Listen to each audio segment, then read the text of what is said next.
ताजी खबरों में हम सबसे पहले बात मौसम की करेंगे। मानसून की दस्तक देने के बाद से ही देश के कई राज्यों में बारिश का दौर शुरू हो चुका है। कहीं मानसून की बारिश हो रही है और कहीं प्री मानसून बारिश देखने को मिल रही है। इस बारिश के चलते लोगों को चुपती जलती गर्मी से राहत भी मिल रही है। एक दिन पहले ही दिल्ली एनसीआर में भी मानसून से पहले की बारिश हुई, जिसके चलते लोगों को हीट वेव से थोड़ा छुटकारा मिला है। इस बीच मौसम विभाग ने अनुमान जताया है कि अब दिल्ली समेत उत्तर भारत में हीट वेव देखने को नहीं मिलेगी और मानसून भी 30 जून तक उत्तर भारत में पहुंचने की उम्मीद है।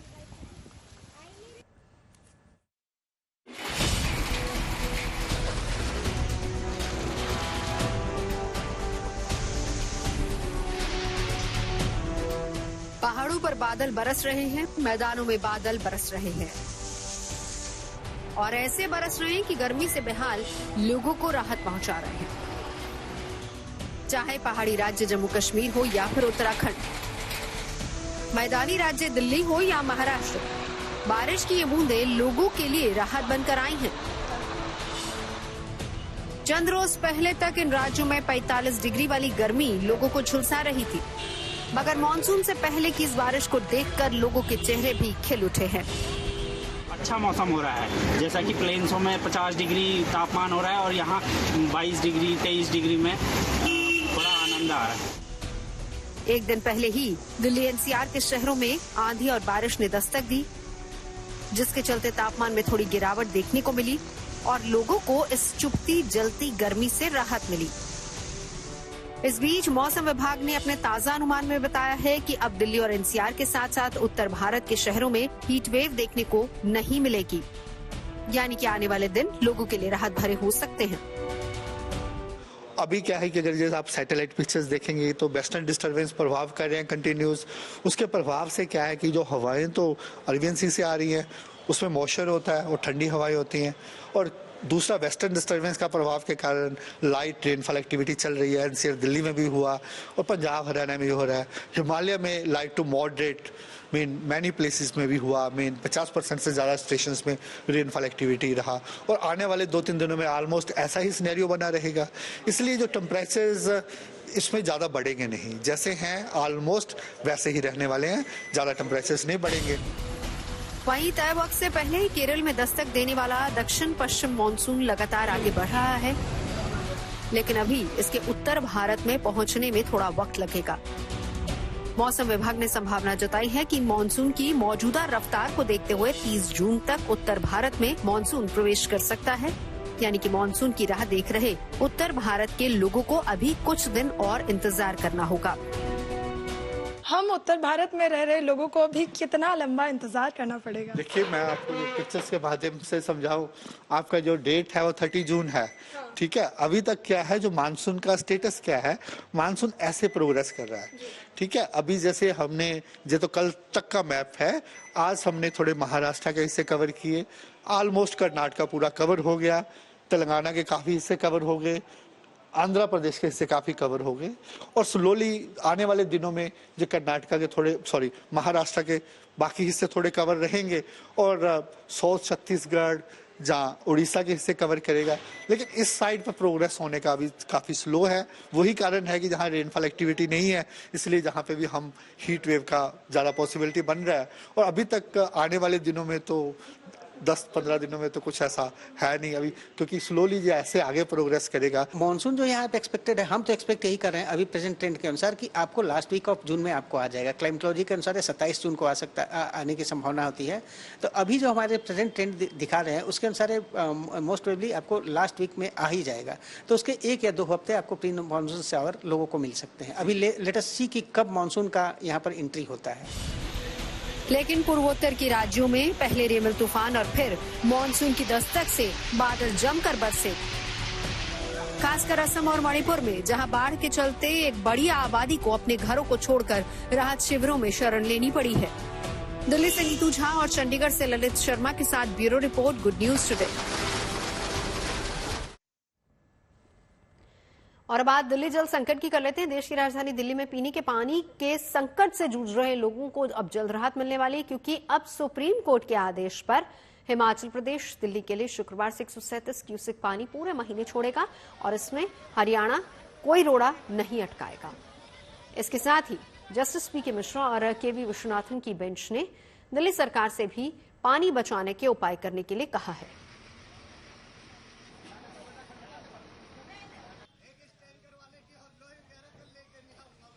तो लगातार इसको लेकर सियासत भी हो रही थी, लेकिन अब कोर्ट ने सीधे तौर पर आदेश दे दिया है। जल संकट से दिल्ली जूझ रही है, जिसको अब राहत मिलेगी।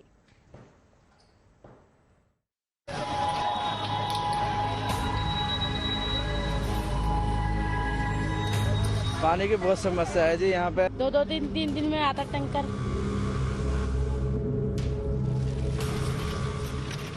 टाइम टेबल नहीं है, किस टाइम पानी आया कोई गारंटी नहीं है। पानी का टैंकर फिलहाल सुबह एक ही आता है। पानी के टैंकरों के पीछे दौड़ते भागते और लाइन लगाकर खड़े इन लोगों की ये परेशानी बहुत जल्द दूर होने वाली है, क्योंकि आज देश की सबसे बड़ी अदालत ने इन लोगों के लिए गुड न्यूज दी है। खबर ये है कि सुप्रीम कोर्ट के जस्टिस प्रशांत मिश्रा और जस्टिस के.वी. विश्वनाथन की बेंच ने जल संकट के समाधान के लिए बड़ा आदेश दिया है, जिसके तहत हिमाचल प्रदेश को 7 जून से 137 क्यूसेक पानी छोड़ने का आदेश दिया गया है, जिसके बाद अब हिमाचल पूरे महीने दिल्ली के लिए पानी छोड़ेगा। कोर्ट ने ये साफ किया है कि हरियाणा सरकार हिमाचल से मिल रहे पानी को बिना किसी बाधा के दिल्ली के वजीराबाद तक आने दे, ताकि दिल्ली के लोगों को पीने का पानी मिल सके। साथ ही जस्टिस पी.के. मिश्रा और के.वी. विश्वनाथन की बेंच ने दिल्ली सरकार से भी पानी बचाने के उपाय करने को कह दिया है, ताकि दिल्ली में किसी भी तरह से पानी की बर्बादी न हो। सुप्रीम कोर्ट ने ये साफ कर दिया कि जो पानी आ रहा है उस पानी को हरियाणा में नहीं रोका जाए, उसे निर्बाध दिल्ली तक पहुंचने दिया जाए। यानी हिमाचल प्रदेश से चला हुआ पानी हरियाणा से के जरिए दिल्ली और हरियाणा के बॉर्डर यानी हथनीकुंड बैराज तक आएगा और हथनीकुंड बैराज से वो पानी यहाँ दिल्ली के वजीराबाद बैराज में इकट्ठा होगा और वहां से वाटर ट्रीटमेंट प्लांट्स में जाएगा और वहां से पीने के पानी के लिए सप्लाई होगी। वहीं कोर्ट ने दिल्ली सरकार से कहा है कि वो पानी की बर्बादी पर रोक लगाने के लिए हर संभव उपाय करे, सारे उपाय करे, इस बात की निगरानी रखे कि किसी तरह के पानी की बर्बादी ना होने पाए।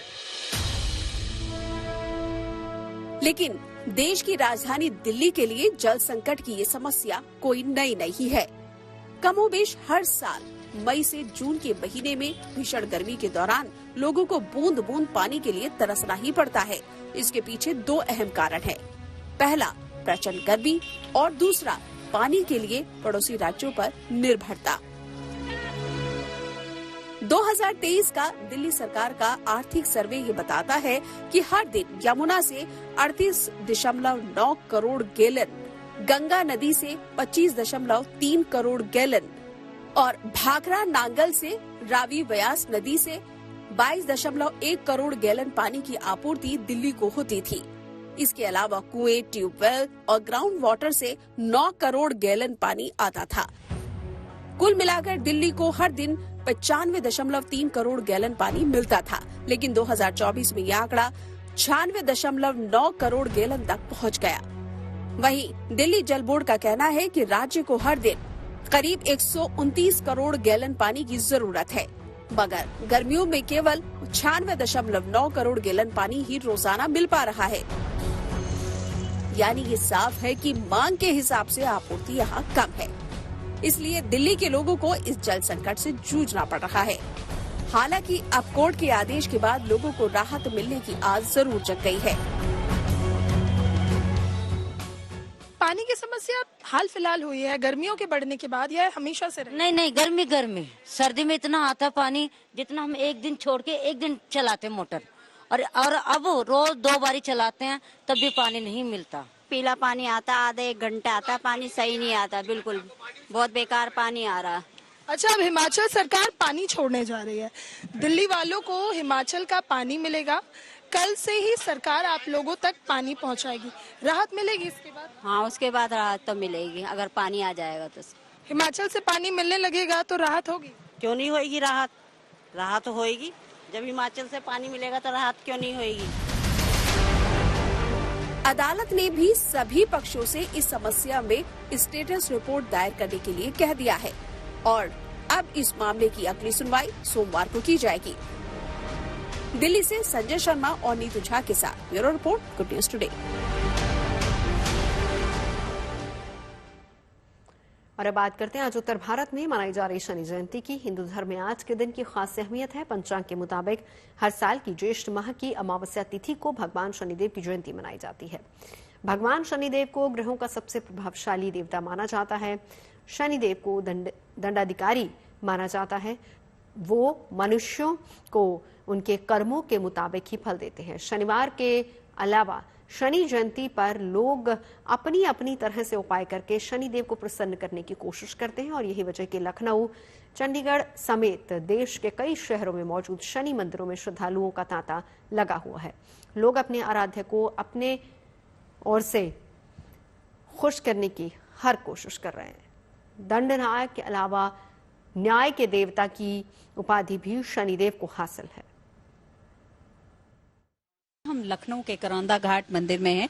यहाँ शनिदेव की जो प्रतिमा है, यहाँ पर लोग आते हैं, दर्शन करते हैं, पूजन करते हैं। और आज के दिन तो इसका विशेष महत्व इसलिए है क्योंकि आज कहते हैं शनिदेव को जो भी प्रसन्न करता है उन्हें सब कुछ हासिल होता है।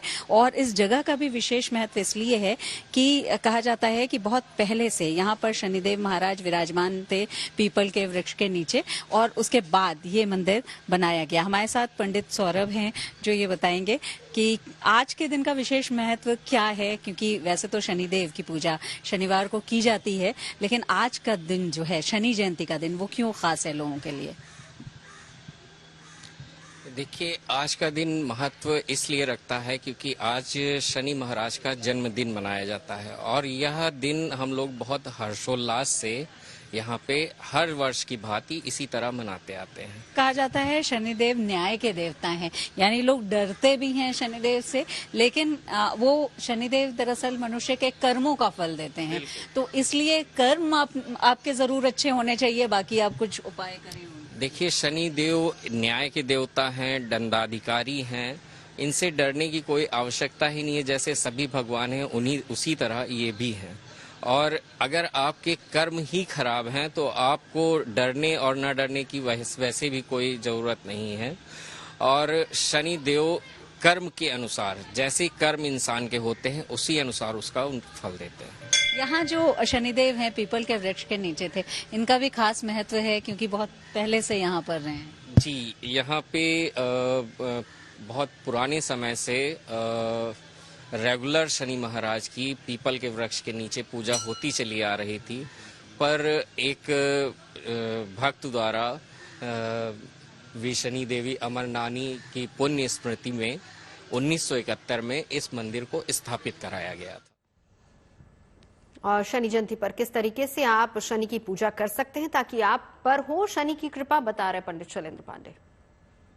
शनि जयंती पर संध्या काल में शाम के समय में पूजा करना विशेष शुभ होता है।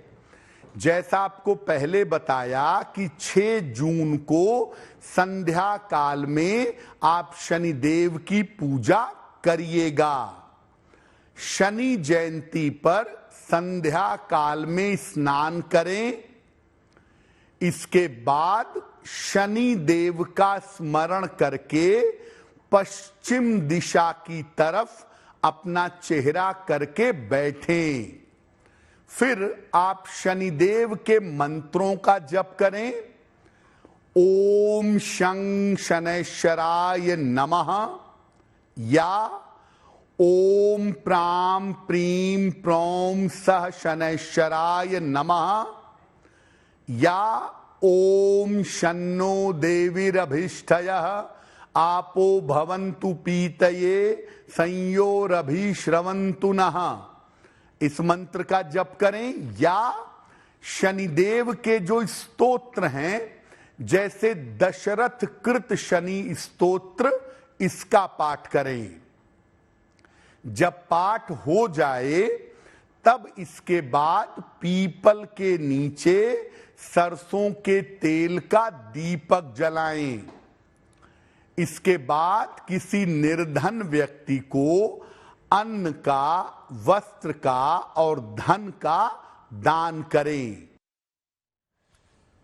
ज्येष्ठ मास की कृष्ण पक्ष की अमावस्या तिथि को वट सावित्री व्रत भी मनाया जाता है।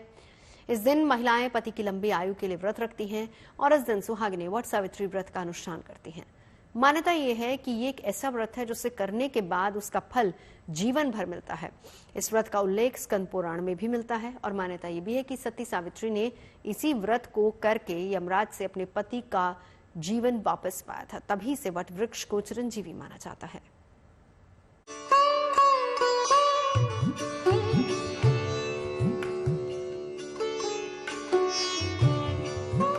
वट सावित्री व्रत के दिन सुहागिन महिलाएं अपने सुहाग की लंबी आयु के लिए रखती हैं और कन्याएं भी मनचाहा वर पाने के लिए व्रत रखती हैं। इस दिन महिलाएं वट यानी बरगद के पेड़ की पूजा करती हैं। शास्त्रों में कहा गया है कि वट वृक्ष में ब्रह्मा, विष्णु और महेश तीनों देवता निवास करते हैं। इस व्रत को करके महिलाएं तीनों देवों से अपने पति की लंबी उम्र का वरदान मांगती हैं। वट सावित्री व्रत ज्येष्ठ माह की अमावस्या को रखा जाता है। इस साल ज्येष्ठ अमावस्या तिथि 5 जून की शाम 7:54 पर शुरू हुई और आज यानी 6 जून की शाम 6:07 पर इसका समापन होगा। उदया तिथि को देखते हुए इस साल वट सावित्री का व्रत गुरुवार 6 जून यानी आज मनाया जा रहा है। ज्येष्ठ अमावस पर मनाए जाने वाला ये व्रत विशेष महत्व रखता है। वट सावित्री के व्रत की महिमा अनंत है। यह ज्येष्ठ मास के कृष्ण पक्ष के अमावस्या तिथि को पड़ती है और इस दिन बरगद के वृक्ष की पूजा करने से जितने भी स्त्रियां हैं उनके सुहाग की रक्षा होती है और पुत्र धन संपत्ति सब प्राप्त होता है। इसलिए हमें वट सावित्री की पूजा ज्येष्ठ मास के अमावस्या के दिन अवश्य करनी चाहिए। सुहागिन महिलाएं धूमधाम से आज वट सावित्री का पर्व मना रही हैं। पटना और प्रयागराज में वट सावित्री पर महिलाओं को वट वृक्ष को पूजते और उसकी परिक्रमा करते भी देखा जा सकता है।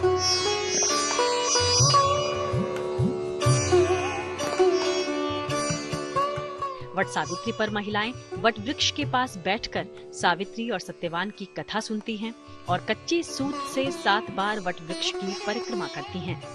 बरगद के वृक्ष पर सूत का धागा लपेटकर अखंड सौभाग्य की कामना करती हैं। आज के दिन सुहागिन महिलाएं भगवान शिव, माता पार्वती, भगवान यमराज के साथ सावित्री और सत्यवान की भी पूजा करती हैं।